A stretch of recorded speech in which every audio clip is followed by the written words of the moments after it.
इस वीडियो में जानने वाले हैं क्लास 10th का जो है पहला चैप्टर बायोलॉजी का जैव प्रक्रम एवं पोषण जिसको कहते हैं। तो जैव प्रक्रम चैप्टर को कंप्लीट समझने वाले हैं, जिसका इंग्लिश में जिसको हम लोग कहते हैं लाइफ प्रोसेस। तो लाइफ प्रोसेस जो है जैव प्रक्रम जो है इसको कंप्लीट इस वीडियो में जानने वाले हैं। एक वीडियो में नहीं होगा, इसका अगला पार्ट में कवर होगा और छोटा छोटा वीडियो में जो है आपको कंप्लीट कवर कराने वाले हैं। फिजिक्स और मैथ का जो है, इसके साथ साथ केमिस्ट्री का पहला चैप्टर का कंप्लीट वीडियो अपलोड है, जा करके देख सकते हैं। तो यहाँ से है सबसे पहले जैव प्रक्रम का। सबसे पहले हम लोग जानते हैं आखिर ये जीव विज्ञान है क्या, क्योंकि जीव विज्ञान का पहला चैप्टर ही है ये, तो जीव विज्ञान के बारे में जरूरी होता है जानना। तो जीव विज्ञान जो होता है इसका हम लोग परिभाषा लिख सकते हैं कि विज्ञान की वह शाखा जिसमें समस्त जीवधारियों का अध्ययन किया जाता है वह जो है जीव विज्ञान कहलाता है। विज्ञान की वह शाखा जिसमें समस्त जीवधारियों का अध्ययन किया जाता है वह जीव विज्ञान कहलाता है। तो यहाँ पर जो है जीव विज्ञान के बारे में जान लिए। अब ये जीव विज्ञान का जनक किसको कहा जाता है, तो जीव विज्ञान या जंतु विज्ञान का जनक जो है ये अरस्तु को कहा जाता है, ये भी याद रखना है। और बायोलॉजी शब्द जो है ये ग्रीक भाषा के दो शब्दों से बनता है। बायोलॉजी शब्द ग्रीक भाषा के दो शब्दों से मिलकर के बना है। एक का नाम है बायोस, BIOS बायोस, और एक का नाम है LOGOS लोजस। तो बायोस का बात करें तो बायोस का अर्थ होता है लाइफ यानी जीवन, और लोगस का अर्थ होता है STD यानी अध्ययन, यानी जीवन का अध्ययन। और इसी को हम लोग बोल सकते हैं the study of life is called biology. Biology शब्द का पहला प्रयोग जो है फ्रांस के वैज्ञानिक लेमार्क ने किया था 1801 ईस्वी में। बायोलॉजी शब्द जो है इसका सबसे पहला प्रयोग किसने किया था, ये क्या था, लेमार्क ने किया था 1801 ईस्वी में। लेकिन जीव विज्ञान का जनक जो बात करें तो अरस्तु को कहा जाता है। अब यहाँ से चैप्टर होता है शुरू, मुख्य चैप्टर जो इस चैप्टर का नाम है जैव प्रक्रम किसे कहते हैं। तो क्वेश्चन पूछा जाता है जैव प्रक्रम क्या है या जैव प्रक्रम किसे कहते हैं। तो इसका परिभाषा लिख सकते हैं, जीवों में संपन्न होने वाली वे सभी क्रियाएं जो जीवन के लिए अनिवार्य होते हैं वह जो है जैव प्रक्रम कहलाती हैं। जैसे पोषण, श्वसन, वहन, उत्सर्जन इत्यादि, ये सारे के सारे जो क्रिया जो होती हैं ये जैव प्रक्रम के अंतर्गत ही आ जाता है। अब आगे जानते हैं सजीव के प्रमुख लक्षण क्या क्या हैं। तो सजीव एक होता है सजीव, एक होता है निर्जीव। सजीव मतलब जो सांस ले सकते हैं, अपने आप चल सकते हैं, अपना जो है शरीर में वृद्धि कर सकते हैं, उसको हम लोग सजीव कहते हैं। और निर्जीव का अर्थ होता है जो सांस नहीं ले पाते हैं, उसे निर्जीव कहते हैं, ऐसे भी लिख सकते हैं डायरेक्ट बात करें तो। अब सजीव के कुछ लक्षण है, कैसे हम पहचानेंगे ये सजीव है। तो सजीव के प्रमुख लक्षण निम्नलिखित है, लिख सकते हैं। जैसे कि भोजन ग्रहण करना, सजीव जो होते हैं वो भोजन भी ग्रहण करते हैं, सांस भी लेते हैं, उत्सर्जन भी करता है, वृद्धि भी करता है और गति भी करता है, ये सजीव जो होते हैं। लेकिन निर्जीव इसका उल्टा होता है, नहीं ये सब कार्य नहीं करते हैं। अब यहाँ से आता है पोषण किसे कहते हैं।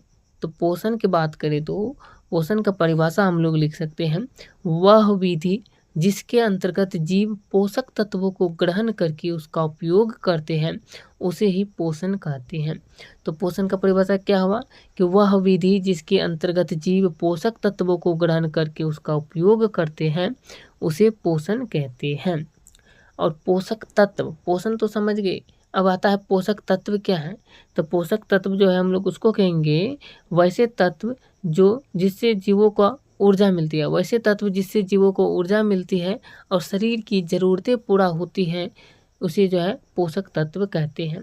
और पोषक तत्व जो होता है वह पदार्थ है जो शरीर को समृद्ध करते हैं, यह ऊतकों का निर्माण करते हैं और उनकी मरम्मत का कार्य करते हैं, और यह शरीर को ऊष्मा और ऊर्जा जो है प्रदान करते हैं, और यही ऊर्जा शरीर की सभी क्रियाओं को चलाने के लिए आवश्यक होती है। ये होता है पोषक तत्व का कार्य बात करें तो।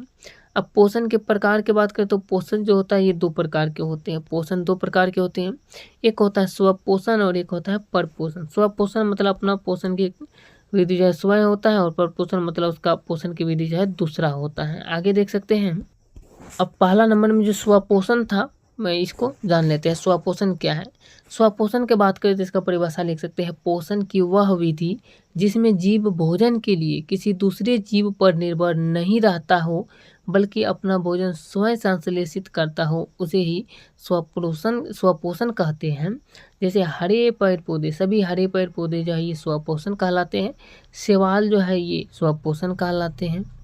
अब अगला क्वेश्चन पूछता है यहाँ पे परपोषण किसे कहते हैं, तो इसका भी परिभाषा लिख सकते हैं कि पोषण की वह विधि जिसमें जीव अपना भोजन स्वयं संश्लेषित न कर किसी रूप में अन्य स्रोत से प्राप्त करते हैं, उसे ही जो है परपोषण कहते हैं। परपोषण मतलब दूसरे का पोषण। मानव हो गया, जानवर हो गया, कीड़े मकोड़े हो गया, ये सब जो है ये सब के सब परपोषण कहलाते हैं। अब ये यहाँ से परपोषण जो होता है, परपोषण के भी 3 प्रकार होते हैं। एक को कहते हैं परजीवी पोषण, दूसरा को मृतजोवी पोषण और तीसरा को प्राणिसम पोषण। तो सबसे पहले समझते हैं परजीवी पोषण क्या है। तो परजीवी पोषण का परिभाषा हम लोग लिख सकते हैं इस तरीके से कि जो जीव अपने भोजन के लिए किसी दूसरे जीव के संपर्क में स्थायी या अस्थायी रूप से रहकर उससे अपना भोजन प्राप्त करता है उसे परजीवी कहते हैं। जैसे गोल कृमि, हुकवर्म, टैपवर्म, भैंस, जोंक, मानव के लिए ये सब जो है सब परजीवी कहलाते हैं। आगे बात करते हैं, भी देख सकते हैं यहाँ पे दिया गया है कि परजीवी भी जो है 2 प्रकार के होते हैं, एक बाहरी परजीवी, एक को अंतः परजीवी। इसको जानना जरूरी नहीं है उतना।